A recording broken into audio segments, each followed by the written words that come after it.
Ça commence comme ça. Bienvenue chez Horror King. Abonne-toi, like la vidéo, dis-moi d'où tu regardes et quelle heure il est. Merci. On y va. Histoire 1. Posséder un bar à Montréal, ça veut dire hériter parfois du comptoir de ton père. Pendant des années, j'ai aidé mon père, Jean-Guy, à tenir le bistrot. Je faisais le service, la cuisine, la paperasse quand il y en avait. Il y a quelques jours, mon vieux est mort. Je suis devenu propriétaire du jour au lendemain.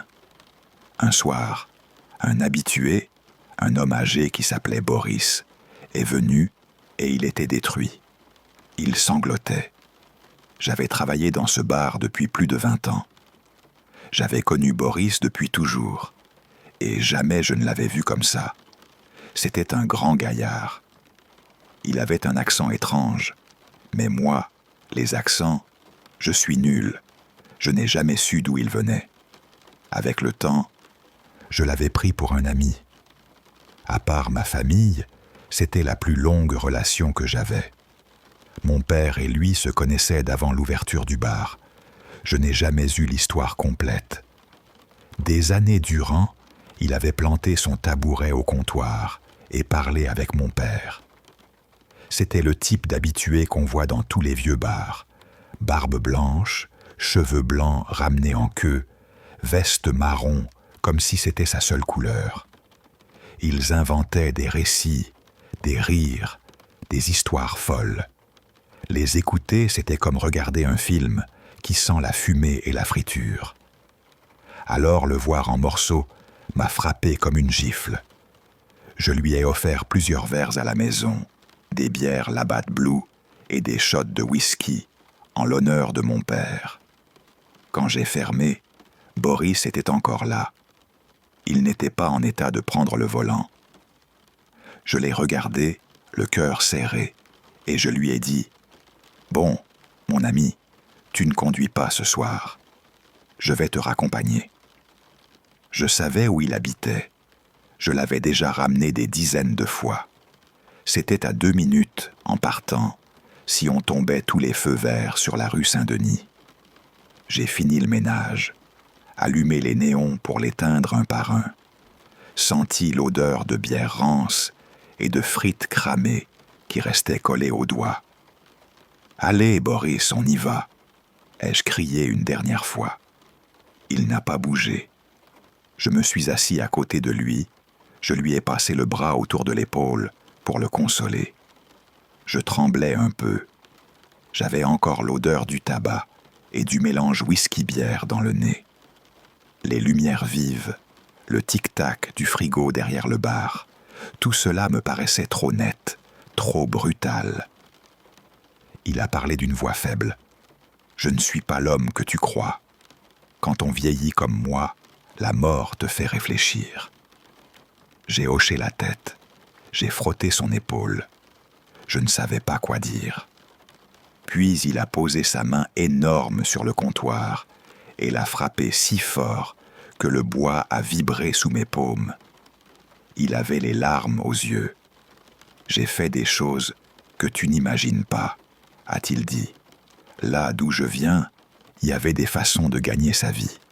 C'était la seule porte de sortie. J'aimais ça. J'aimais ce que je faisais. Jamais je n'ai pensé que ça me ferait ça. Jamais. Il était ivre, mais pas seulement. Son esprit était fissuré. « D'accord, mon vieux, on te ramène, » ai-je répondu doucement en me levant. Il s'est levé d'un coup, d'un mouvement sec, incroyable pour un homme de son âge dans cet état. À côté de lui, je me suis senti gamin. Il m'a attrapé par le col et m'a secoué comme une poupée. Sa voix était devenue aiguë, pleine de douleur. « Tu comprends pas, j'ai fait des choses. Je ne suis pas un homme bien. Je vois encore les visages, la nuit. Je vois les visages. Mon cœur a battu, à en sortir de ma poitrine. J'ai reculé, il m'a poussé, mon dos a heurté le mur. Je ne comprenais pas les mots. J'essayais seulement de comprendre comment calmer la tempête. Puis, d'un seul coup, il s'est rassis sur un tabouret. Les épaules secouées de sanglots, il a murmuré. « Tu crois me connaître ? Ton père ? Il savait. Il est parti, comme les autres. » Et là, ça explose. Il a hurlé des choses dans une langue que je n'ai pas comprise, des syllabes comme des crachats, des mots brutaux qui claquèrent dans l'air graisseux du bar.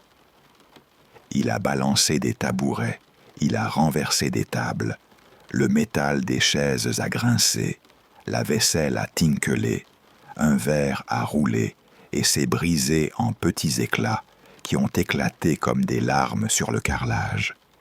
J'ai regardé mes clés et mon téléphone, posés derrière le comptoir, trop loin pour les attraper. J'étais planté là, minuscule, pendant qu'il se défaisait. Il s'est retourné vers moi une dernière fois. Son visage était rouge, les veines du cou battantes, les yeux brillants. Ces visages ne vont plus me hanter. Je ne les laisserai plus. Et il a filé dehors, plus vite que je n'aurais cru possible pour un homme de cet âge. Il a disparu dans la nuit. Je suis resté par terre plusieurs minutes, immobile, le goût du sang au fond de la gorge, les oreilles bourdonnantes. Quand j'ai fini par me lever, j'ai couru dehors, sur la rue Rachel. Le vent m'a frappé en pleine face, la froideur de la nuit m'a rincé. Rien, il n'y avait personne. J'ai démarré la voiture, j'ai tourné dans le quartier, monté et descendu l'avenue du Mont-Royal, sondé les ruelles comme un fou. Rien. Sa voiture était chez lui, son appartement, clos comme un coffre. J'ai cogné à la porte, personne. J'ai appelé la Sûreté du Québec. J'ai raconté la soirée, exactement comme je te la raconte maintenant. Ils ont pris la plainte. Ils sont venus. Ils ont fouillé son logement. Pas de papier indiquant une famille, pas de passeport, pas de lettres, juste des photos anciennes, des lieux que je ne reconnaissais pas, terres que je n'avais jamais vues. Son appartement sentait le renfermé et la poussière. On n'a trouvé aucune trace de lutte, pas une goutte de sang, rien derrière la porte. Depuis ce soir-là, Boris n'est jamais rentré. Personne ne sait où il est. Sa voiture est au même endroit et lui a disparu. Pas d'empreinte menant quelque part. Pas d'appel, pas de message, pas de parents à contacter. La police a gardé le dossier ouvert. Les jours passent, les nuits pire. Parfois, quand je suis seul au bar, je sens encore la sueur froide de son effort, l'odeur de son whisky. Parfois, je me surprends à toucher le comptoir, à l'endroit même où sa peau m'a cogné. Et ma main tombe sur une marque que je n'arrive pas à départir. Je repense à ces mots, les visages. C'était comme s'il parlait de fantômes ou de choses qui demeurent collées sous la peau. Il les voyait la nuit. Il a dit qu'il avait fait des choses pour survivre, des choses qu'il aimait peut-être, mais qui l'ont rongé. Ce qui était enfoui en lui est ressorti, et ça l'a brisé. Dans une ville comme Montréal, avec ses arrivées d'avant et d'après, on croit connaître ses habitués. On croit savoir le passé sous la barbe blanche et la veste marron. Mais la vérité, c'est que beaucoup restent cachés derrière les rires au comptoir. Le bar tourne encore. Les poutines continuent d'être servies, la bière coule. Mais chaque fois que j'essuie le bois, là où sa main a frappé, il y a un petit frisson qui me traverse. Je me demande, est-il parti vers les Laurentides ? Est-il passé la frontière ? Est-ce que ces visages l'ont rattrapé ? La Sûreté du Québec laisse le dossier actif, sans piste. Moi, j'ai perdu les histoires qu'il ramassait dans sa gorge, même les plus folles. Je voudrais juste savoir s'il est vivant. Si, quelque part, il dort enfin sans voir des yeux dans l'obscurité. Voilà. On a servi un dernier verre pour Jean-Guy et on a cru tout régler. Mais cette nuit-là, quelque chose a bougé que je ne comprends pas. Quelque chose a pris Boris dans sa course et l'a emporté. Et chaque fois que la porte s'ouvre tard, quand la nuit est lourde et que les lumières clignotent, j'écoute. J'écoute le bruit des tabourets. J'écoute les respirations. J'attends de reconnaître une voix qui raconterait encore un de ces récits. Mais ce n'est que le vent, ou la porte, ou le frigo qui se met en marche. Et le comptoir garde une empreinte que je n'effacerai peut-être jamais. Je m'excuse d'avance pour la façon dont je vais raconter ça. Je n'ai jamais tenté d'écrire tout ça, juste besoin d'avis. D'abord, un peu de contexte. J'habite à Montréal avec ma blonde. Je l'aime, vraiment, mais j'ai l'impression que ce n'est plus la même femme. On est ensemble depuis presque 10 ans. On a commencé à sortir à notre dernière année de secondaire. Après, on est partis chacun dans un cégep différent. Moi, à cégep de Saint-Laurent, elle, à cégep de Sainte-Foy, près de Québec. Et on est restés ensemble tout ce temps. Après nos études, on est revenu vivre à Montréal et on a été heureux. Jusqu'au dernier mois, jusqu'à maintenant. J'ai parlé de mes doutes à des amis. Tous m'ont donné les mêmes réponses, ou des variantes. Elle te trompe, elle se drogue, elle ne t'aime plus. Si c'était une de ces choses, j'aurais au moins une réponse. Mais ce n'est pas ça. Elle est différente, comme si elle cachait quelque chose. Pas quelqu'un. Quelque chose de plus sombre. Je vais commencer au début, et j'essaierai de me souvenir de tout. Un soir, je suis rentré du travail plus tôt que d'habitude. Ce n'est pas rare. Je fais des quarts, au resto, sur le plateau Mont-Royal, horaires irréguliers. Quand je suis entré, elle était sous la douche. Elle ne m'avait pas entendu, mais moi je l'ai entendue dès que je me suis approché de la salle de bain. Elle grognait, elle jurait. Des jurons québécois, tabarnak, calice, et ça claquait comme une rage contenue. Sa voix tremblait, et il y avait de la colère, de la peine. J'ai frappé à la porte pour demander si ça allait. Les jurons ont cessé net. Elle a pris un moment avant de répondre. Elle m'a dit que tout allait bien. Quand elle est sortie, et la douche avait duré longtemps, trop longtemps, elle était tendue jusqu'à l'os. Elle respirait comme si elle retenait son souffle depuis des heures. J'ai demandé une fois de plus si elle allait bien. Agacée, elle m'a répondu oui et m'a dit de ne plus poser la question. J'ai reculé.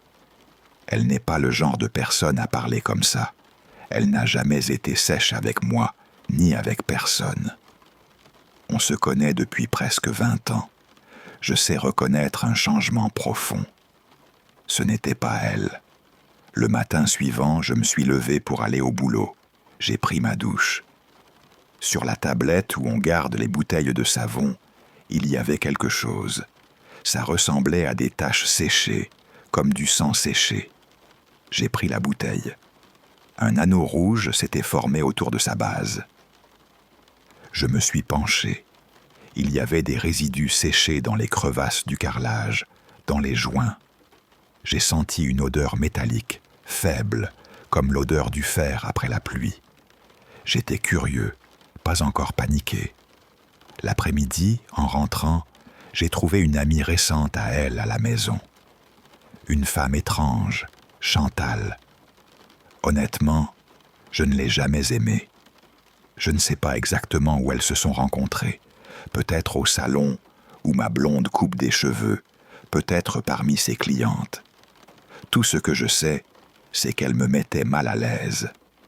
Elle racontait sans arrêt ces terribles histoires d'ados et de vingtaine, virées dans les Laurentides, faites louches dans Hochelaga, bêtises qu'elle relativisait en riant.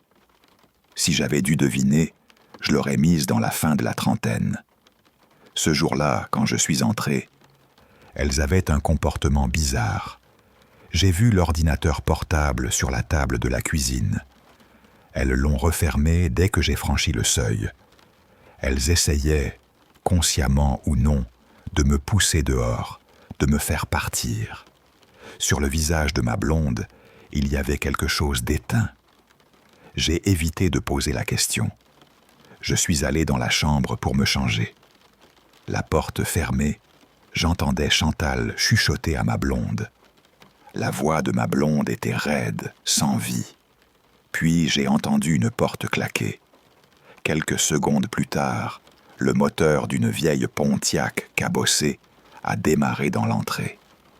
Elle est partie, pneus qui crissaient sur le gravier. Ma blonde était blanche comme un linge. Elle s'est effondrée sur le canapé. Je l'ai interrogée encore une fois. Elle a marmonné « Je serai mieux bientôt ». Chantal, juste, ce n'est pas important. Je serai mieux bientôt, je te promets. La phrase m'a tourné dans la tête des heures. Je ne sais toujours pas ce que ça voulait dire. Mais quelque chose d'urgent et de mauvais se cachait derrière ces mots. Je n'aurais pas fouillé d'habitude. On n'a pas ce genre de relation invasive. Mais quand j'ai ouvert l'ordinateur, la dernière page était encore ouverte. Une page qui proposait des armes à la vente. Pas un site connu. Un site du marché noir, l'air sombre, mal foutu, comme quelque chose qui viendrait de l'Ouest, ou d'ailleurs, peut-être même d'outre-frontière. Ce qui m'a glacé, c'est qu'elle a toujours été farouchement contre les armes. Elle suivait les discussions sur le contrôle des armes au Québec, détestait même ce mot. Et pourtant, là, devant moi, sa page affichait des canons, des calibres, des prix. Ça ne collait pas. J'ai regardé l'historique de navigation. Les pages suivantes étaient à plus étranges encore. Des articles de la presse et du journal de Montréal parlant de gens disparus dans les bois. Des disparitions au fin fond des Laurentides, en Abitibi. Et 2 pages avec des itinéraires, des directions qui menaient vers des endroits isolés, quelque part près de Mont-Tremblant. Des cartes qui s'arrêtaient au milieu des chemins de terre. Je me suis senti étourdi.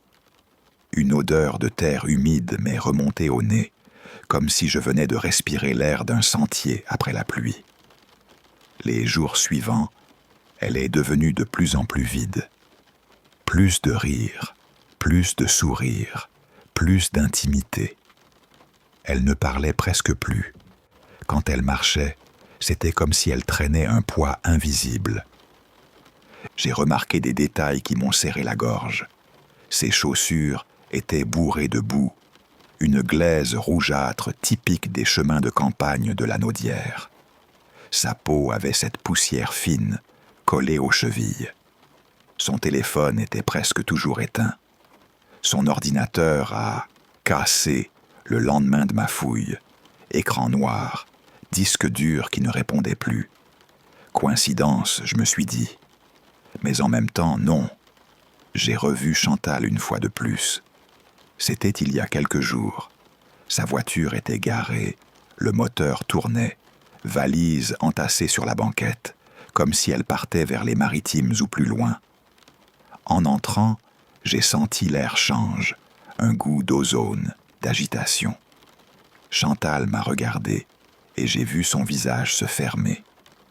Elle a soupiré, s'est dirigée vers la porte et est partie, en laissant des traces de pneus sur l'entrée. Quand elle a coupé au coin, ma blonde s'est écroulée sur le divan. Elle était translucide. Je lui ai demandé une dernière fois si tout allait bien. Elle a dit « Je serai mieux bientôt. Chantal, juste. Oh, ce n'est pas important. Je te le promets. » J'ai essayé d'attraper le sens de ces mots. J'ai retourné la phrase dans ma tête 1000 fois. Je n'arrive pas à l'expliquer. J'ai pensé, un instant, que quelque chose d'amoureux se passait entre elles, une liaison peut-être. Mais quand je lui ai demandé, elle a nié avec rage. Elle m'a ordonné d'arrêter, de laisser tomber. Alors je l'ai fait, parce que je l'aime. Mais quand ses yeux se posent sur moi maintenant, je ne les reconnais presque plus. Il y a une lueur étrangère, une absence, mais en même temps, une fixité qui me glace. Je suis perdu. Ma meilleure amie, ma partenaire, est ailleurs, quelque part dans sa tête. Elle ne me parle pas. Elle a pris un congé du salon. Elle n'est pas sortie de la maison depuis des jours. J'ai fait tout ce que j'ai pu penser à faire. J'ai essayé de la rassurer, d'être présent, de ne pas l'étouffer. J'ai essayé d'appeler des amis pour qu'ils viennent, de discuter avec ses collègues, de regarder ses affaires. Parfois, la peur revient comme un goût ferreux dans ma bouche. Si elle a fait quelque chose de terrible, si elle a participé à quelque chose qui pourrait attirer la sûreté du Québec, si elle a aidé quelqu'un, ou pire, si quelqu'un a pris la place d'une partie d'elle. Je prie, la nuit, en tremblant. Mon cœur tambourine si fort que j'entends ses battements dans les murs. Le moindre plancher qui grince me fait sursauter. J'ai essayé d'imaginer la pire des hypothèses et de la balayer, mais les images restent. Chemin boueux qui s'enfonce dans le bois, une Pontiac qui s'éloigne dans le crépuscule, des bottes qui laissent des empreintes, une tablette de douche tachée d'un anneau rouge. Les nouvelles sur les disparitions me reviennent en tête comme un écho. Si quelqu'un lit ça, donnez-moi votre avis. Je saigne de l'intérieur. Si cette histoire évolue, si j'ai d'autres nouvelles, j'essaierai de vous écrire. Pour l'instant, je m'accroche à des bribes. Je prie que tout cela ne soit que des cauchemars qui rongent mon esprit. Je prie que ma blonde revienne. Je prie qu'elle soit simplement fatiguée, stressée, mais vivante. Je prie que mes pires pensées ne soient que des fantasmes sombres qui m'assaillent quand la maison est silencieuse. Je vous tiendrai au courant, si je peux. En attendant, chaque fois que je passe devant la salle de bain, je sens l'odeur du fer. Mon corps se raidit, mon souffle se coupe. Je compte les secondes. Je ne dors presque plus. Je me réveille en sursaut, avec l'image de ces cartes menant au bout du monde. J'ai peur d'ouvrir la porte ce soir. Si quelqu'un a déjà vécu ça, dites-moi quoi faire. Je suis au bout de moi. Je veux croire qu'il ne s'agit que d'une mauvaise passe. Mais au fond, dans le noir, j'entends encore ces jurons étouffés contre le carrelage chaud. Et je sais que quelque chose la dévore. J'ai passé le début de ma vie du mauvais côté de la loi. Je n'ai jamais fini l'école. J'ai lâché la 11e année, une décision que j'ai toujours regrettée. À 20 ans, la Sûreté du Québec m'a embarqué pour la première fois. Et malheureusement, ce ne fut pas la dernière. Toute ma vingtaine, j'ai fait des allers-retours entre la rue et les cellules. Le jour de mes 30 ans, j'ai décidé que ça suffisait. J'ai senti que je n'avais plus d'amis, plus de cap. J'ai tâtonné entre des églises et des clubs de quartier à Montréal, à la recherche de quelque chose qui me tiendrait droit. C'est comme ça que j'ai trouvé Bernard. C'était exactement ce dont j'avais besoin. On s'était croisés à un événement de l'église dans le quartier du plateau Mont-Royal. Il m'avait dit qu'il se considérait agnostique, ce qui m'avait paru étrange dans ce lieu. Mais lui, il venait pour la communauté. Il racontait que les gens là-bas étaient carrément chaleureux, que nulle part ailleurs on ne trouvait une camaraderie pareille. Il avait raison. Les gens y étaient incroyablement gentils. Moi, la religion, ce n'était pas mon truc. Je ne saurais même pas dire quel genre d'église c'était. Tout ce que je savais, c'est que les gens y étaient formidables. Tout le monde aimait Bernard, même les responsables de l'église. Personne ne se formalisait sur son rapport à la foi. On l'aimait, point final. Bernard, lui, donnait tout, toujours en train d'aider de filer des fringues, de la bouffe et surtout du temps. Je ne savais pas d'où il sortait son fric, mais il en avait. Des dollars canadiens qui coulaient, qu'il utilisait pour faire le bien. Il distribuait la nourriture aux plus démunis. Il allait dans des quartiers pauvres de Montréal, comme Hochelaga Maisonneuve, et il mettait la main à la pâte. Aux yeux de tous, Bernard était un type exceptionnel. Dans ma quête, je me suis naturellement accroché à lui. Sans jugement, il m'a pris sous son aile, et je suis devenu un peu son bras droit. J'aidais à tout ce qu'il entreprenait pour la communauté. C'était comme si ma vie se lavait. Personne ne cherchait mon passé. On ne regardait que le présent. Pendant quelques années, ça a tenu. Bernard est devenu plus qu'un complice, un ami. Quand je n'avais nulle part où dormir, il m'a laissé emménager dans une petite maison d'invités, sur sa propriété, en banlieue, à Laval, juste à côté de Montréal. On se levait tôt, on commençait la journée, et on arpentait la ville pour faire ce qu'on pouvait. Bernard payait tout.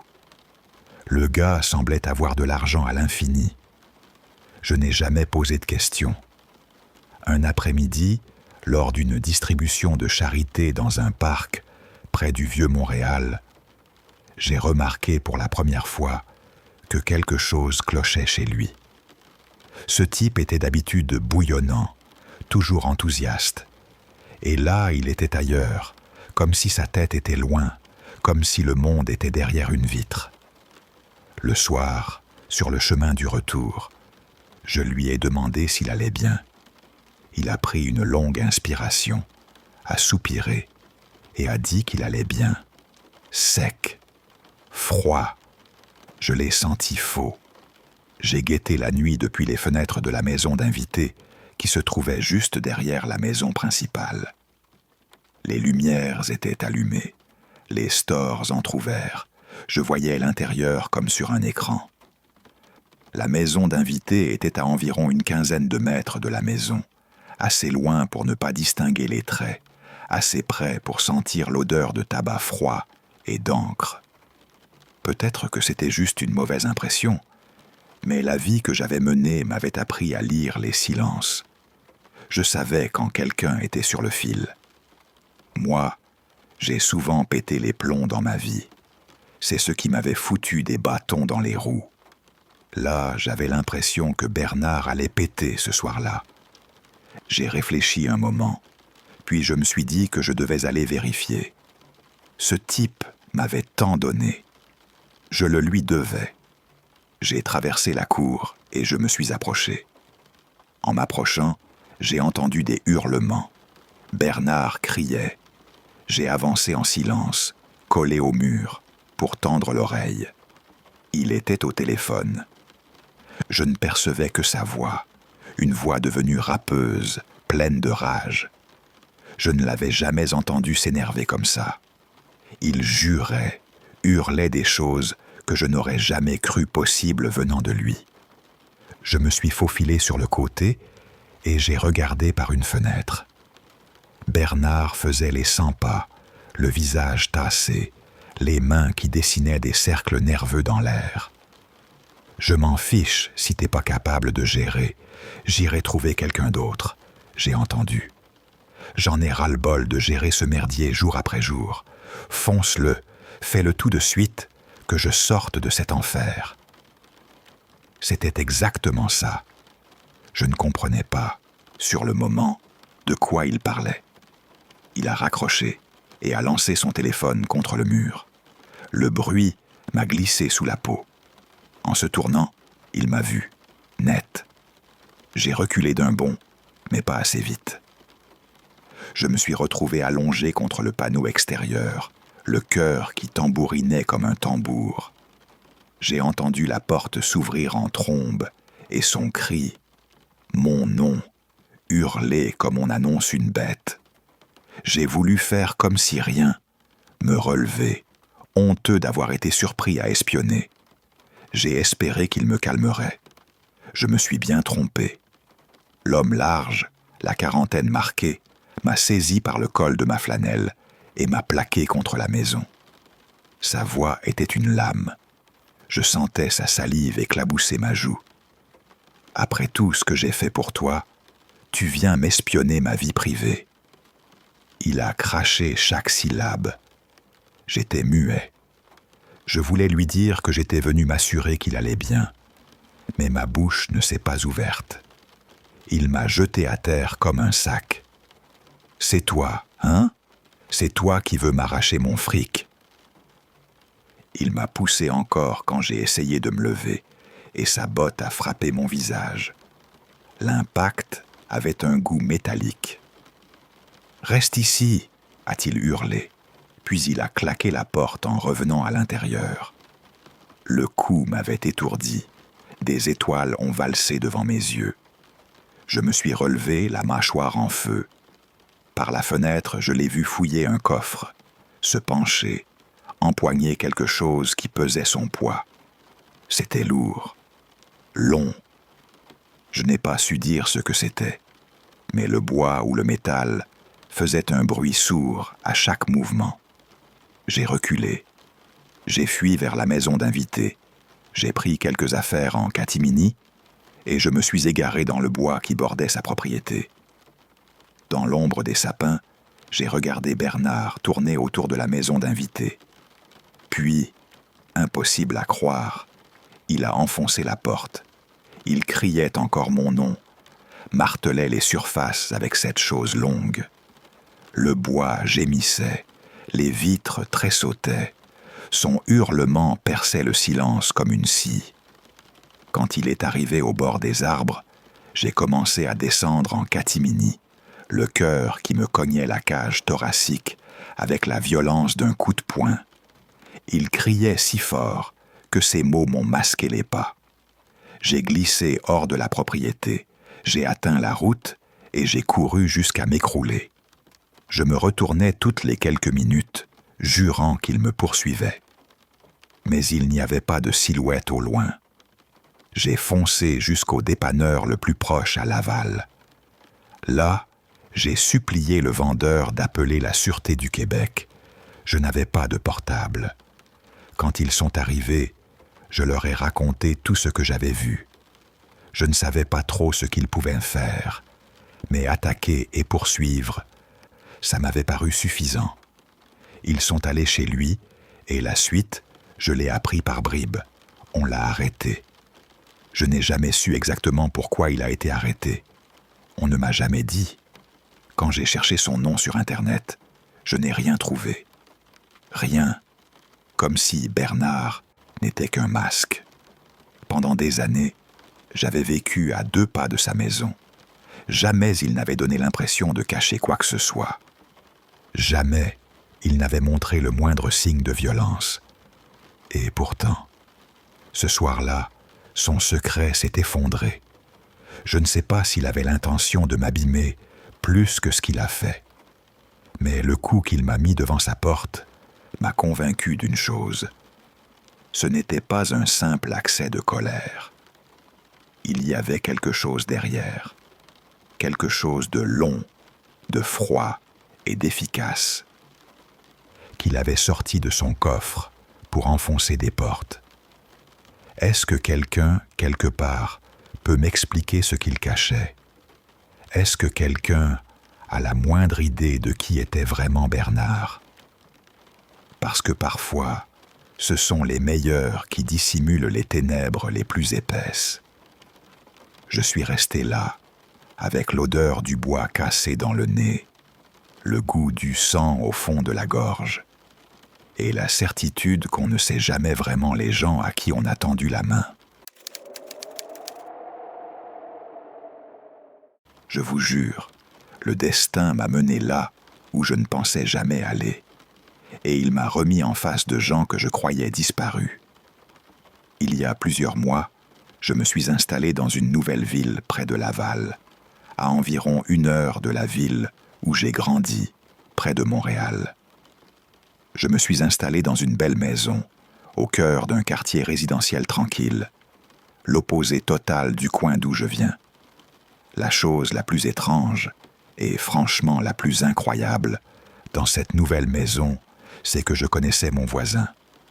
C'était mon ami d'enfance, Arnaud. Si j'avais dressé la liste des gens que je pensais ne jamais revoir, Arnaud aurait été en haut de la liste. Gamin, on se retrouvait tout le temps dans le quartier. On faisait des matchs, on jouait au chat, on pédalait jusqu'à en avoir les jambes en feu, on faisait les sauvages. De tous les mômes du quartier, Arnaud était l'un de mes meilleurs potes. Quand on était petit, les jeux vidéo commençaient à peine à percer, pas comme aujourd'hui. Et on était les seuls, lui et moi, à préférer rester à l'intérieur, à batailler devant l'écran. On jouait dehors avec les autres, mais on était plus accrochés aux manettes. Je me souviens d'innombrables nuits où Arnaud avait passé la nuit chez moi, et on avait joué jusqu'à l'aube. Puis, en 5e année, la famille d'Arnaud est partie en Ontario. On s'est appelé quelques fois, on a perdu le fil. Avec l'arrivée de MySpace, on a renoué un peu, mais il vivait sa vie ailleurs, et on n'avait plus grand-chose en commun. Quand Facebook est arrivé, Arnaud était presque effacé de ma mémoire, jusqu'au jour où j'ai emménagé ici. Et là, choc, c'était lui, mon voisin. Au début, j'étais sur un nuage. On s'est reconnecté comme si rien n'avait changé. J'étais stupéfait qu'il soit revenu habiter dans le coin. Je lui ai demandé pourquoi il était rentré au Québec.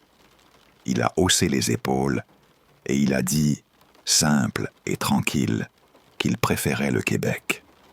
Point. Quand je me suis installé, je l'ai invité à boire 2 bières pour qu'on se raconte nos vies. Il est arrivé ce soir-là avec 2 personnes, un gars qui s'appelait Sylvain et la blonde de Sylvain, Marie-Claude. J'ai trouvé un peu gonflé qu'ils viennent accompagner sans demander, mais bon, ce n'était pas la fin du monde. Ça m'a juste chiffonné. Dès qu'ils sont entrés, ils ont commencé à se comporter bizarrement. Sylvain et Marie-Claude fixaient mes affaires dans le salon comme si elles étaient des reliques. Leurs yeux allaient partout, mais pas comme des invités curieux, comme des gens qui prennent un inventaire. À chaque instant, je les voyais se chuchoter quelque chose. Appelez-moi parano, mais j'ai senti un mauvais pressentiment qui m'a grignoté le ventre. J'ai lancé une blague sur les jeux vidéo pour tester. « Tu joues encore ?» j'ai demandé à Arnaud. Il m'a regardé, dégoûté, et il a pouffé. D'un ton condescendant, il a dit qu'il avait arrêté à 12 ans, que c'était pour les gosses. Par réflexe, j'ai ri pour m'aligner. « Ah ouais ? Moi, pas du tout. J'y joue encore, et je bosse dans le jeu vidéo. » J'ai expliqué que je gagnais ma vie dans un studio, mais que la plupart du temps, je travaillais sur mon propre jeu indépendant, sur mon ordinateur à la maison. Après cette révélation, l'ambiance a basculé. D'un coup, ils se sont montrés beaucoup plus attentifs. Dès mort, Sylvain m'a posé des questions ergonomiques, techniques. Est-ce que l'ordinateur du salon était celui que j'utilisais pour bosser ? Est-ce que je faisais tout chez moi ? J'ai répondu, sans me douter que chaque mot tombait comme une pièce dans un puzzle. On a traîné encore un peu, puis la soirée s'est terminée. Le lendemain, je l'ai vu dehors. Je lui ai fait signe en allant vers ma voiture, et il m'a répondu, mais il avait l'air soucieux. Ce soir-là, je suis resté à la maison pour travailler sur mon jeu. J'avais la musique basse, la cafetière qui ronronnait. La pièce avait l'odeur chaude du plastique chauffé et du café. Un peu après 2 heures du matin, j'ai reçu une alerte sur mon téléphone. J'avais installé une caméra à détection de mouvement sur le côté de la porte d'entrée et une sonnette avec caméra. J'ai ouvert la vidéo, le cœur qui me tambourinait déjà, et je n'en ai pas cru mes yeux. Il y avait 3 personnes sur mes marches, 3 silhouettes à capuchon, masquées. pas des masques d'Halloween, mais des masques médicaux, blancs, humides peut-être, collés au visage. Ils semblaient discuter, peser leurs options. 2 restaient en arrière, immobiles, et une se tenait juste devant la porte. La personne devant a tourné le dos à la caméra. J'ai vu, dans l'obscurité, un objet caché dans l'arrière de sa ceinture. Il a passé la main dessus, puis il l'a laissé glisser. De ce mouvement minuscule, j'ai su ce que c'était. Un outil, une arme, quelque chose de froid et métallique.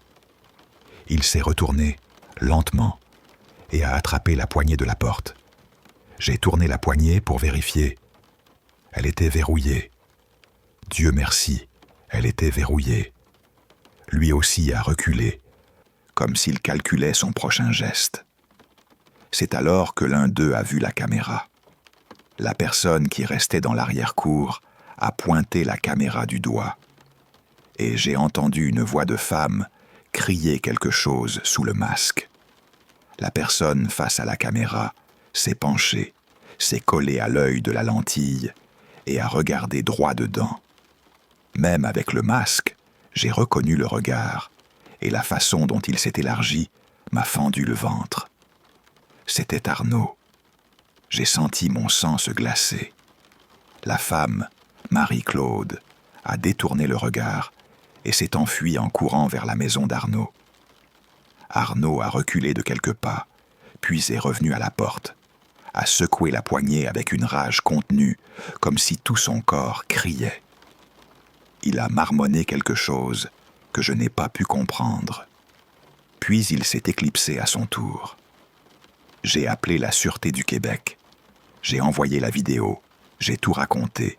Chaque détail, jusqu'au moindre frisson dans ma nuque. Arnaud n'est pas réapparu chez lui pendant des jours. J'ai pensé qu'il savait qu'une fois repéré, il était fini. Après quelques jours, je l'ai surpris en train de rentrer chez lui, furtif, pressé, comme quelqu'un qui évite la lumière. J'ai rappelé la police. Ils sont arrivés vite. En regardant les images et en recoupant, ils ont lié le trio à toute une série d'effractions dans le coin. Ce qui les a condamnés, c'est qu'une autre maison qu'ils avaient cambriolée quelques semaines plus tôt avait aussi une sonnette caméra. Et là, ils n'avaient pas pris la peine de se masquer. Les visages étaient clairs comme de l'eau. Les enquêteurs ont connecté les points. Arnaud, Sylvain, Marie-Claude, impliqués. C'était affligeant. Voir un ami d'enfance, quelqu'un avec qui j'avais des milliers de souvenirs, basculer dans une noirceur pareille, ça m'a retourné l'estomac. J'ai repensé à nos nuits à jouer, au rire, et je me suis demandé à quel moment il avait glissé. La petite pièce de métal qu'il avait cachée, le silence de ses pas sur mes marches, tout ça restait collé à ma peau. Si je dois vous laisser quelque chose, c'est ceci. Ne vous imaginez jamais immunisé à cause de votre adresse. J'habite dans un quartier qu'on disait sûr, pratiquement sans criminalité. Si je n'avais pas eu ces caméras, la caméra à détection et la sonnette avec caméra, je ne serais peut-être pas en train de vous raconter ça. Mon cœur a cogné toute cette nuit-là. J'ai senti l'air froid entrer dans mes poumons quand j'ai vu Arnaud coller son visage à la lentille. La peur a un goût métallique. Les images ont sauvé ma peau. Et parfois, ceux que tu as aimés te retournent le couteau. Je suis sûr que la plupart d'entre vous comprennent ce que je veux dire quand je dis que j'aurais dû écouter les avertissements. On a tous eu un ex horrible, non ? Mais le mien a bien failli me tuer. Pour de bon. La première fois que j'ai rencontré Guillaume, tout semblait irréel. Il s'est présenté comme un livre ouvert. Charmant, drôle, magnifique à en demeurer bouche bée. Grand, carrure d'athlète, une barbe faite juste ce qu'il fallait, et des dents blanches qui brillaient quand il souriait. On peut se foutre de ce qui attire chacun, Mais objectivement, c'était un beau mec. Quand les gens le rencontraient, ils tombaient tout de suite sous son charme. Il avait ce petit truc, cette façon d'être qui faisait qu'il s'entendait avec tout le monde. On est sorti quelquefois sans que ça décolle tout de suite. Tout ce que je venais de décrire, je l'aimais. Mais il manquait quelque chose. Une étincelle que je n'ai pas ressentie. On en a parlé. Il a compris. Pas de drame. On est restés amis et on a continué nos vies, chacun de notre côté. On s'est rapprochés comme amis au fil des mois suivants. On parlait de nos vies amoureuses, enfin, de mon absence de vie amoureuse surtout. On se donnait des conseils. Sa présence est devenue importante. Son amitié a pris plus de place que celle de mes autres potes. Quelques années ont passé. Guillaume a commencé à voir une fille. Puis il a supprimé tous ses comptes sur les réseaux sociaux. Il a arrêté de me parler. Je ne l'ai pas trop pris personnellement. On ne se parlait déjà plus beaucoup. Après ça, je ne l'ai plus croisé. Parfois dans les bars de Montréal, oui. Mais ça s'est effacé petit à petit. Le numéro que j'avais pour lui ne répondait plus. Et lui, il n'avait plus de réseau. Un soir, un groupe au bar a commencé à parler de lui. J'ai appris que sa rupture avec la fille s'était très mal passée. Apparemment, il avait déménagé à Toronto pour tout recommencer. J'ai eu un pincement au cœur pour lui. J'étais un peu fâché qu'il ne m'ait rien dit. Même si on s'était éloigné, j'aurais été là pour lui. La vie a repris son cours et j'ai fini par l'oublier. Jusqu'à une nuit pas si lointaine. C'était un vendredi. J'étais au bar du coin, là où mes amis et moi traînons dans le plateau Mont-Royal. La porte a claqué et lui est entré, toujours aussi beau. J'ai quitté la conversation en plein milieu et je lui ai fait l'accolade la plus longue de ma vie. On a parlé toute la soirée.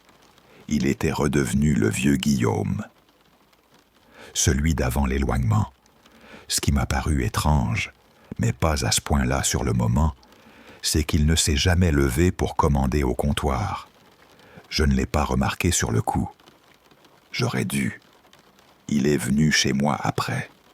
Pour la première fois depuis toutes ces années, on s'est embrassé. Un baiser qui a ouvert la porte à d'autres rendez-vous. J'étais toute fraîchement célibataire, émotive. Il était arrivé à Montréal au bon moment. Une part de moi pensait que c'était la bonne décision de lui laisser sa chance. Mais une autre part, plus sourde, me soufflait de me fier à mon instinct initial. Quand on a commencé à sortir officiellement, j'ai noté qu'il refusait d'aller dans le bar où on allait d'habitude. Je trouvais ça bizarre. Mais bon, chacun ses goûts, non? Pendant environ un mois, on n'y est pas allé. Puis un soir, mes amis m'ont supplié de les rejoindre au bar habituel. J'ai dit à Guillaume que j'y allais. Il a paru nerveux, mais il a marmonné. « Fais comme tu veux. » Il ne voulait pas venir. J'ai accepté. Je ne suis pas du genre à coller mon copain 24 heures sur 24. Je suis arrivé au bar vers 9h30. J'ai commandé un verre. La barmaid m'a regardé et ses yeux se sont illuminés, mais pas comme quand on est content. Elle a pris ma commande d'une main hésitante, puis elle est revenue avec le verre sans jamais me regarder, comme si je l'avais offensée. Je n'ai rien fait. J'ai haussé les épaules et j'ai continué à rire avec mes amis. De temps en temps, je la voyais me fixer. C'était perturbant, mais pas au point de gâcher la soirée. Vers minuit, j'ai réglé ma note et je suis allé aux toilettes avant que Guillaume ne vienne me prendre. Pendant que je me lavais les mains, la barmaid est entrée et a verrouillé la porte. J'ai eu un haut le cœur. J'ai pensé qu'on allait me sauter dessus. Elle avait les larmes aux yeux. Elle s'est plantée devant moi et a dit d'une voix brisée Marie, c'est toi, Marie, hein? J'ai hoché la tête, hésitante. Elle a baissé la tête et a soufflé. Dis-moi que tu ne sors pas avec lui.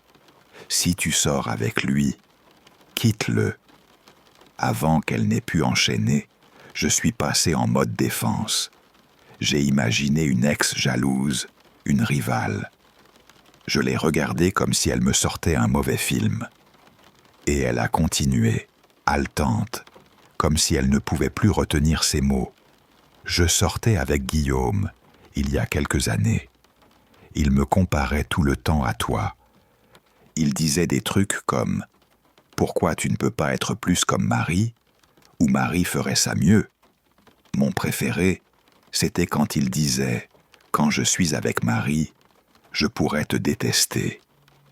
Elle a sorti un dossier qu'elle avait trouvé sur son ordinateur.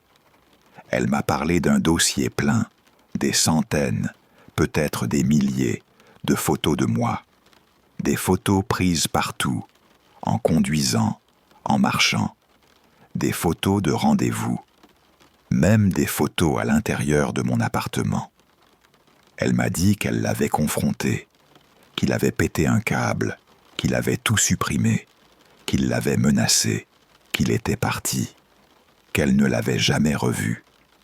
Jusqu'à la nuit où je suis entré dans le bar. Elle avait su tout de suite.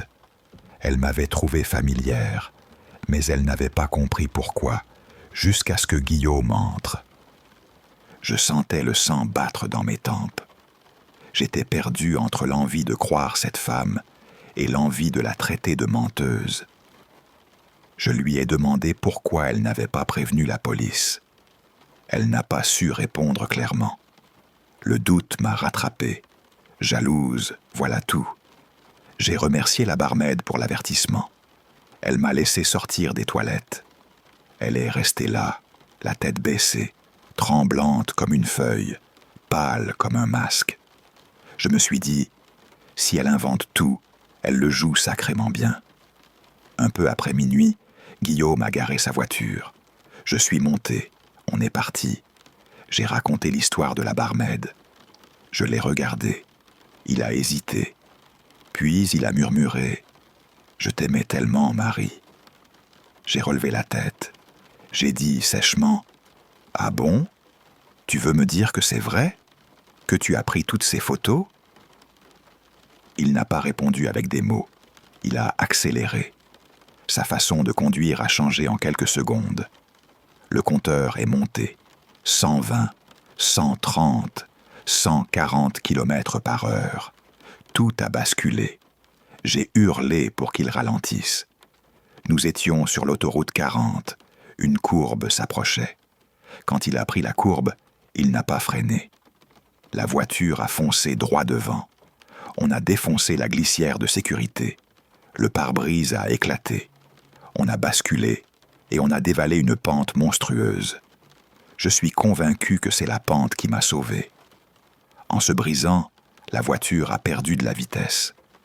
J'ai eu un trou noir quelques instants. Quand je suis revenu à moi, Guillaume était sans connaissance, affalé sur le volant. J'avais du sang qui coulait sur le front. J'entendais mon cœur tambouriner dans mes oreilles, sourd, rapide. J'étais lucide, étonnamment. Pas de perte totale. J'ai fouillé mon sac, j'ai appelé les urgences, j'ai simplement dit que j'avais besoin d'aide. Les secours sont arrivés vite. Ils ont soigné mes blessures. Quand ils ont tiré Guillaume de la carcasse, il a commencé à revenir à lui, groggy, détaché du monde. Ils l'ont embarqué à l'hôpital. J'ai tout dit aux agents de la Sûreté du Québec, que pendant le trajet, il avait accéléré de façon intentionnelle, qu'il avait pris la courbe comme si on voulait nous faire disparaître. Je leur ai parlé des photos, mais même en leur regardant, j'ai senti qu'il n'en faisait pas toute une montagne. Il a été accusé pour la conduite. Moi, j'ai porté plainte. J'ai voulu que justice soit faite. Je ne sais pas s'il voulait nous tuer tous les deux ou s'il a pété les plombs sur l'instant. J'ai connu Guillaume longtemps. Jamais je ne l'aurais imaginé capable de telles atrocités. Et pourtant, j'ai frôlé la mort. J'aurais dû écouter la barmaid. J'aurais dû partir ce soir-là. Maintenant, il est en prison. Je coopère avec une personne pour voir ce qu'on peut faire à propos des photos. Si ce qu'elle disait est vrai, ce serait un crime grave en plus de tout le reste. J'espère qu'il restera derrière les barreaux pour longtemps. J'espère surtout que vous écouterez les avertissements quand quelqu'un vous dit « Fuyez ». Je ferme parfois les yeux et je revois la friction du pare-brise sous ma paume, l'odeur d'essence et de sang, le goût de poussière dans ma bouche, le bourdonnement insupportable dans mes oreilles, le bruit métallique quand la voiture s'est tordue. Je revois la barmaid qui tremblait, ses yeux noyés de larmes, la chaleur de sa main quand elle a tapoté mon épaule. J'entends encore son souffle saccadé. Il m'avait tout pris. Ces mots me hantent. Ils me réveillent la nuit, cœur qui bat si fort que j'ai l'impression qu'il va rompre ma cage thoracique. Parfois, la peur revient en pleine rue. Je tourne la tête. Je guette une silhouette qui ressemble à celle d'un conducteur trop calme. Je me blinde comme on le fait après un coup. Je fais attention à chaque reflet dans une vitrine, à chaque flash de lumière. Je ne laisse personne fouiller mon téléphone sans le regarder avec suspicion. Chaque bruit de voiture qui accélère me fait vaciller. Chaque fois que quelqu'un dit le nom de Guillaume, je sens mon estomac se tordre. Je suis vivante, c'est tout. Mais la vie qui m'a été laissée est marquée. J'aurais dû écouter. J'aurais dû croire la femme qui pleurait aux toilettes. Si vous entendez une histoire comme celle-ci dans un bar, éteignez votre rire. Écoutez, il se peut que vous teniez votre vie entre les mains. La partie la plus dure de mon déménagement à Québec, pour quelqu'un comme moi, ça a été de me faire des amis. Je me suis toujours trouvé un peu gauche. Je l'ai dit, sans phare.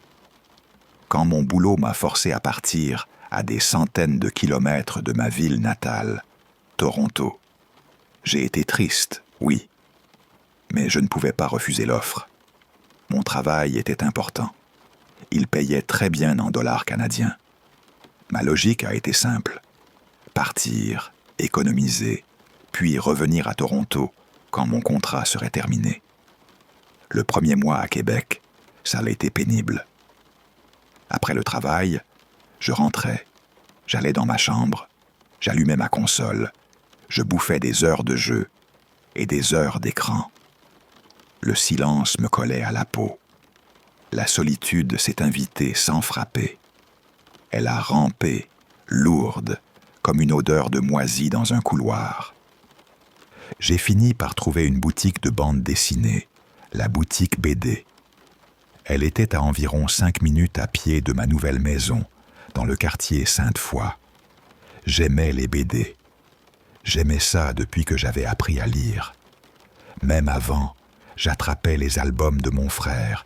Je restais planté devant les couves en respirant l'encre, sans comprendre les bulles. Retrouver de la BD n'a pas guéri ma solitude, mais ça m'a donné quelque chose à tenir. Un refuge fait d'encre et de papier. J'ai commencé à aller à la boutique 2 fois par semaine. Je me suis remis à me nourrir de mes vieux désirs. Marvel, Star Wars, jeux, tout l'arsenal. Un jour, en farfouillant dans les nouveautés, j'ai attrapé le dernier album des 4 Fantastiques. À cet instant, un type s'est pointé, grand, filiforme, des lunettes épaisses, cheveux blonds jusqu'aux épaules. Une barbe, mais une barbe hachée, irrégulière. Il s'est montré devant moi comme une ombre qui s'allonge. J'ai reculé, pensant qu'il voulait le même rayon. Il ne voulait pas la BD. Il a parlé. Avec un accent québécois bien marqué, il m'a lancé. « Hé, t'es fan des 4 Fantastiques ?» J'ai souri, hoché la tête. J'ai lutté pour ne pas bégayer. Il s'est présenté. Moi, c'est Pierre, pas Peter Parker, hein? Il a ri. Moi aussi. C'était maladroit, mais ça a accroché. J'ai tendu la main. Enchanté, Pierre. Je lui ai donné mon prénom. Et voilà. De ce moment étrange et gênant, Pierre et moi avons lié. On a commencé à traîner ensemble plusieurs soirs par semaine, à parler de BD, de films, de vaisseaux spatiaux et de tout ce qui brille pour les geeks. C'était comme si quelqu'un avait fabriqué ce gars pour moi, sur mesure. Je me suis senti moins seul pendant des mois. Au début, tout paraissait normal. Puis les petites coïncidences ont commencé à me titiller. Je portais un t-shirt des 4 Fantastiques au moins une fois par semaine. Peu après, Pierre portait le même. J'aimais mon t-shirt Darth Vader un jour.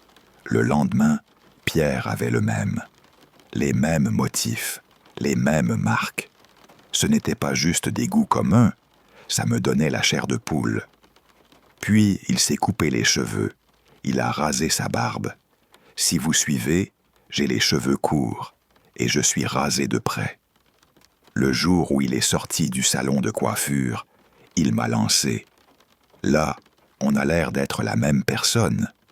Tu penses qu'on pourrait être la même, genre, d'un autre univers? Il a employé des mots de BD, la référence du multivers. J'ai ri, j'ai fait comme si c'était drôle, mais ça n'en était pas un. Ça n'a pas sonné juste. Sa façon de me regarder, un léger décalage dans sa voix, un temps mort quand il parlait. J'ai voulu changer de sujet. J'ai parlé de bouffe. J'ai menti en disant que j'avais soif. J'ai évité. La nuit, je n'ai pas pu l'oublier. Quelque chose clochait. Je me suis dit que j'étais parano. Le lendemain matin, en partant au travail, j'ai cru apercevoir sa voiture garée devant chez moi. Mon cœur a sauté. J'ai pris une grande bouffée d'air. J'ai dit que j'étais parano et je suis parti. Il m'a envoyé un texto pour confirmer qu'on se retrouvait après le boulot à la boutique. J'ai répondu oui, même si je n'en avais pas envie. Au travail, j'ai commencé à me sentir mal, l'estomac noué, la tête qui tape. J'ai demandé à ma superviseure si je pouvais partir quelques heures plus tôt. Elle a accepté. J'ai attrapé mes affaires, j'ai marché vite. La nuit s'est refermée derrière moi comme une mâchoire. Quand je suis arrivé chez moi, la porte moustiquaire était entr'ouverte. J'ai senti une odeur de papier froissé et de cigarettes froides. Mon rythme cardiaque a accéléré, tac, tac, tac, dans mes oreilles. Je n'ai jamais laissé cette porte ouverte. J'ai des milliers de dollars canadiens de collection, bandes dessinées rares, figurines, des trucs qui valent le coup. J'ai avancé à pas de loup. J'ai enfoncé la porte intérieure. Le plancher a craqué. Un bruit, un froissement de carton, un cliquetis. Quelque chose venait de mon bureau, là où je gardais tout. Je me suis glissé contre la chaise. J'ai regardé par l'entrebâillement de la porte. Dans le placard, il y avait quelqu'un qui fouillait les boîtes. C'était Pierre. Son dos était tourné, ses mains plongeaient dans des cartons. L'encre des couvertures sentait la poussière. J'ai ouvert la porte d'un coup. « Pierre, qu'est-ce que tu fais ?» Il a sursauté. Sa voix a perdu l'accent. Il a bafouillé. Je cherchais une BD, man. Je voulais te faire une surprise. » Sa main tremblait. Tout mon bureau était sans dessus-dessous. Tiroir ouvert, mon ordinateur allumé, ma carte d'assurance sociale posée sur le coin du pupitre. À ma droite, une boîte. À l'intérieur, des exemplaires rares. Bien plus de 5 000 $ canadiens pour certains volumes. Des documents personnels, des factures. J'ai senti ma gorge se serrer. Il a bredouillé quelque chose, puis il a regardé autour comme si la pièce l'étouffait. Et là, Ce que j'ai remarqué m'a paralysé. Sa voix n'avait plus l'accent québécois d'avant.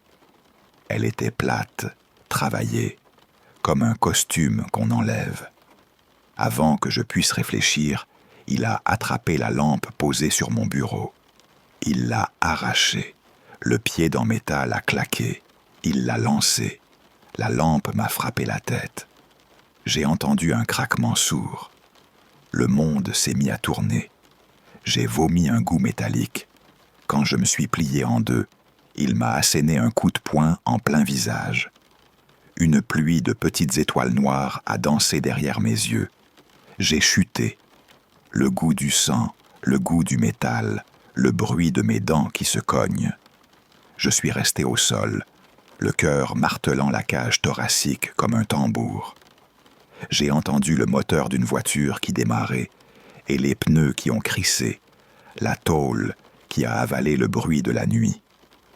Quand j'ai réussi à reprendre mes sens, j'ai vu que la boîte était vide. Les BD avaient disparu, les papiers aussi, ma carte bancaire, ma carte d'assurance sociale. Il avait tout pris. J'ai appelé la Sûreté du Québec en tremblant.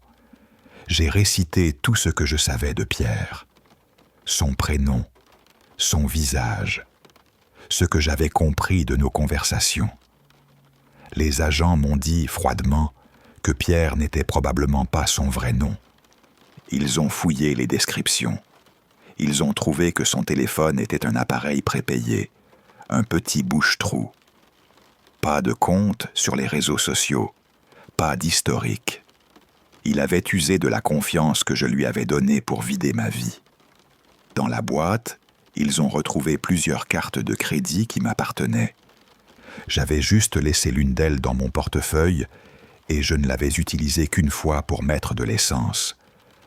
Avant que j'aie eu le temps d'annuler, ils l'avaient déjà utilisée à nouveau. Les agents m'ont dit qu'ils savaient que j'avais de l'argent, qu'ils m'avaient observé, qu'ils m'avaient étudié. Ils avaient choisi d'entrer dans ma vie, pas pour l'amitié, mais pour le pillage. Ils n'ont pas pu récupérer grand-chose. Ils ont refusé d'exagérer la perte matérielle. Mais ces BD, elles valaient plus que l'argent. Elles étaient des morceaux de moi, des reliques. Après une semaine, j'ai récupéré une BD seulement. Elle avait été vendue dans un prêteur sur gage à Limoilou. Le type du comptoir n'a pas été aimable. Pire, le voleur s'était présenté devant le prêteur en donnant mon prénom comme si c'était le sien. Le gars du prêteur a fait une double prise quand je suis entré pour réclamer mon exemplaire. Il m'a regardé comme si j'étais le voleur. Je suis resté là, au milieu du magasin, entouré de vieux meubles et d'odeurs de métal, incapable de décrire l'humiliation. Certains individus sont vraiment malsains. Ils portent un masque de normalité et, derrière, ils planifient, ils imitent, ils copient jusqu'à vous remplacer. Ce qui m'effraie encore aujourd'hui, ce n'est pas seulement le vol. C'est l'idée qu'une personne que j'avais laissée entrer dans ma vie, une personne avec qui j'avais partagé des rires et des heures de palabres sur des personnages en papier, ait pu me connaître mieux que personne et décider un soir de devenir quelqu'un d'autre. Qui a pris mes objets, mes papiers, mes souvenirs? Où sont passés ces BD? Je n'en ai aucune idée. Qui était cet homme vraiment? Je n'en ai aucune idée. Quand je repense à tout ça, j'entends encore le grincement de cette porte moustiquaire. Je sens encore la poussière d'encre sur mes doigts. Je sens encore la chaleur de la lampe contre mon cuir chevelu quand il l'a lancée. La confiance, c'est fragile. Ça s'effrite vite. Et ça m'a appris une chose, dure et nette. Méfiez-vous de qui vous laissez entrer dans vos cartons et dans vos soirées. Les gens se ressemblent parfois trop. Et certains, ils ne sont pas seulement semblables, ils veulent être vous. C'est drôle la façon dont les amis vont et viennent. Ce qui l'est moins, c'est la manière dont certains s'en vont, vraiment. Il y a quelques années, ma meilleure amie Delphine avait décidé d'organiser son enterrement de vie de jeune fille à Montréal, au Québec. L'idée de passer tout un week-end à Montréal nous avait toutes excités. Nous étions 7 filles, la future mariée comprise. On a mis de l'argent en commun et on a loué une maison incroyable pour le long week-end, à quelques minutes seulement du cœur de la vie nocturne, sur le boulevard Saint-Laurent. Un voyage à Montréal, pour nous qui venions de la ville de Québec, ne se résume pas à 1 heure sur la route. Ça demandait de l'organisation, des mois de préparatifs pour que tout tombe bien pour Delphine. Pendant ces préparatifs, je me suis rapproché de certaines filles. L'une d'elles était, extravertie au départ, puis franchement abrasive. Son nom, c'était Mégane. On avait commencé par se rejoindre pour boire un verre, discuter du voyage. C'est vite devenu autre chose. On a fini par se voir pour parler d'autre chose que du mariage.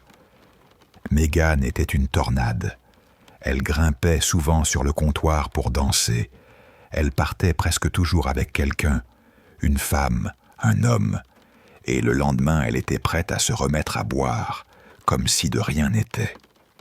J'avais, pendant un temps, admiré cette énergie, cette implacable façon de vivre.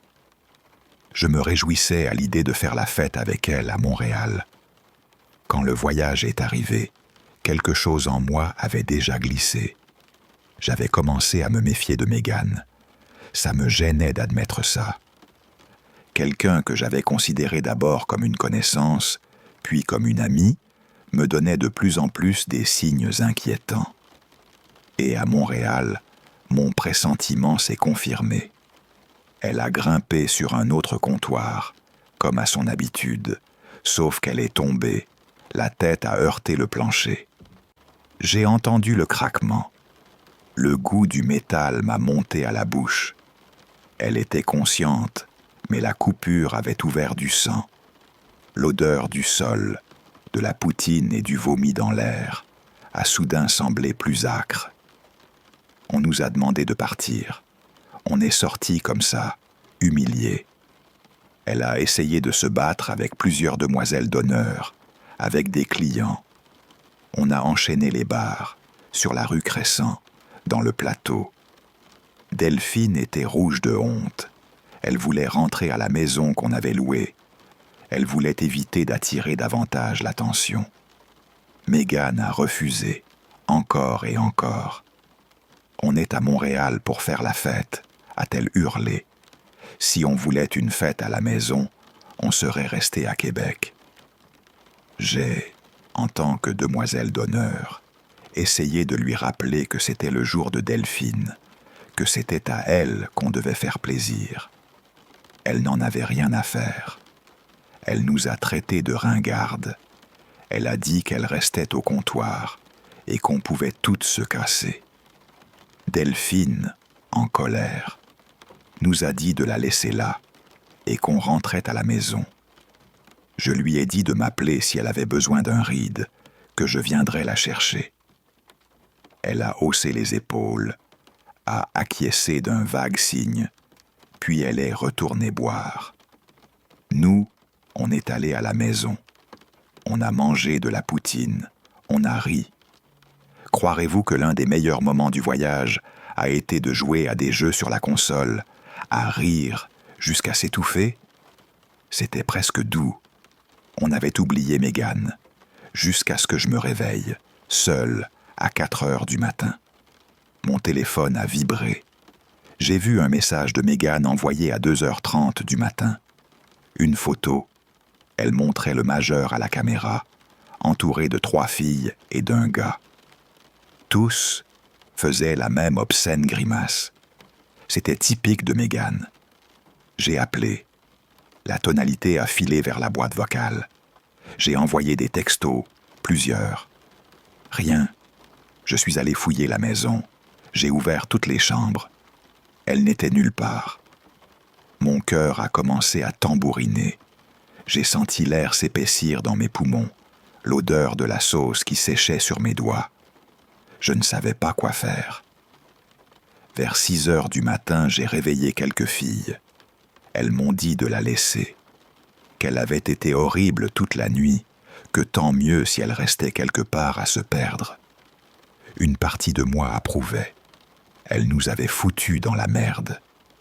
Mais une autre partie était glacée d'inquiétude.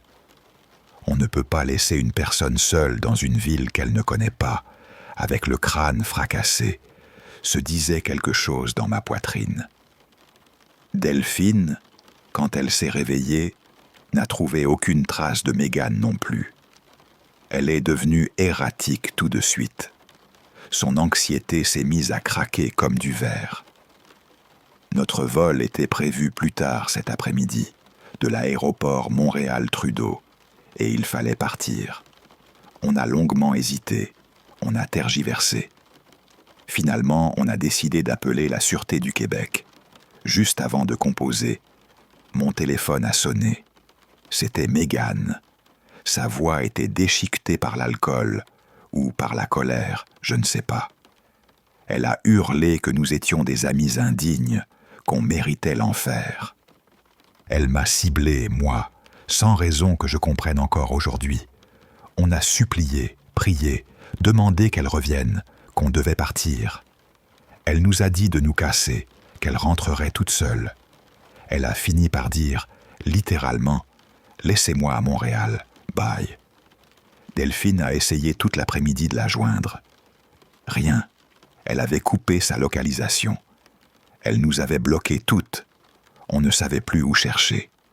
On a pris l'avion et on l'a laissée à Montréal. Les jours ont passé. La vie a continué. J'ai essayé d'oublier. J'ai parlé à Delphine souvent. Elle n'avait toujours aucune nouvelle, aucune famille ici, pas d'adresse à Québec.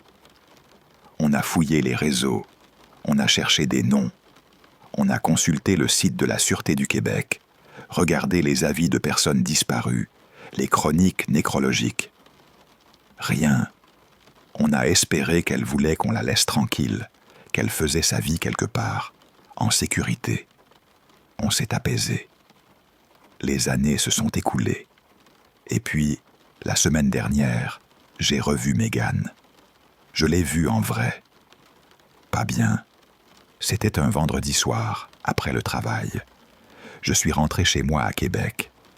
J'avais décidé de rester seul, de prendre le soir pour moi. Mon amoureux était en voyage d'affaires à Toronto. Il était minuit passé quand j'ai commencé à me préparer pour aller me coucher. Je l'ai appelé pour dire bonne nuit. J'ai lancé un appel vidéo, le téléphone posé sur un petit meuble dans la salle de bain. De là, il voyait l'entrée de ma chambre, la lueur du couloir. Il racontait une anecdote quand il s'est interrompu. « Tu as quelqu'un chez toi ?» m'a-t-il demandé. J'ai ri, pensant qu'il plaisantait. Il n'a pas ri. Il avait le visage tordu, la voix coupée. Il a tapoté un texto pendant l'appel. « Sors, maintenant !» Je me suis dirigé vers la cuisine, en faisant mine de rien, les chaussures à la main. En regardant vers la chambre, j'ai vu une silhouette dans l'encadrement de la porte. Mégane. Elle tenait son corps comme si elle était prête à bondir. Ses yeux brillaient comme deux petites lames. Son haleine sentait l'alcool et quelque chose de plus âpre, un relent métallique. Elle n'a pas bougé aussitôt que nos regards se sont croisés. Puis elle a soufflé, une voix basse, presque un chuchotement qui a glacé mes dents. « Tu m'as laissé à Montréal. » J'ai levé les mains pour essayer de la raisonner.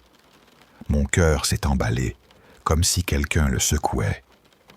Au même moment, mon amoureux avait demandé à ses colocataires, dans sa chambre d'hôtel, d'appeler le 911. Ils l'ont fait. J'étais presque soulagé d'entendre que quelqu'un avait été prévenu, mais il y avait la panique sous ma peau. Mégane n'a pas reculé. Elle a répété plus fort, plus tranchant. Tu m'as laissé à Montréal. Ça sonnait comme une sentence. J'ai senti mes jambes perdre le peu de fermeté qu'elles avaient. L'instinct de fuite a pris le dessus. Je me suis mise à courir vers la porte. Elle m'a poursuivi en criant, en répétant cette même phrase comme un refrain obsédant. Sa respiration était rauque, ses pas tapaient sur le plancher avec la régularité d'un cœur malade. J'ai couru jusqu'à apercevoir les gyrophares d'une voiture de la Sûreté du Québec non loin. J'ai fait des signes désespérés, comme s'il s'agissait d'une scène déjà écrite pour un autre public. Mégane ne s'est pas arrêtée. Un agent est sorti du véhicule, et alors que je croyais être sauvé, elle m'a foncé dessus devant l'agent. Elle m'a plaqué au sol. L'agent l'a maîtrisé, enfin. Mégane hurlait, des sons rauques et inintelligibles, quelque chose qui ressemblait au craquement d'un verre résistant. Ils ont fouillé sa veste et ont trouvé un couteau dissimulé dans son chandail. Un couteau, chauffé par la haine ou par la peur, je n'en sais rien. Je ne sais toujours pas ce qu'elle comptait faire avec cette lame. Tout est encore si frais que mes mots tremblent. J'ai engagé un avocat. J'essaie de reconstituer. Les gens me disent que ce n'est pas ma faute, que je n'aurais pas dû. Mais je reviens sans cesse à cette nuit à Montréal. On l'avait vraiment laissée. Je me demande si c'est ce geste, ce départ, qui a cassé quelque chose en elle. Si c'est moi qui ai été la dernière à la quitter, est-ce que je suis la dernière image qu'elle a gardée? Est-ce que ma fuite a enflammé ce qu'il restait de raison?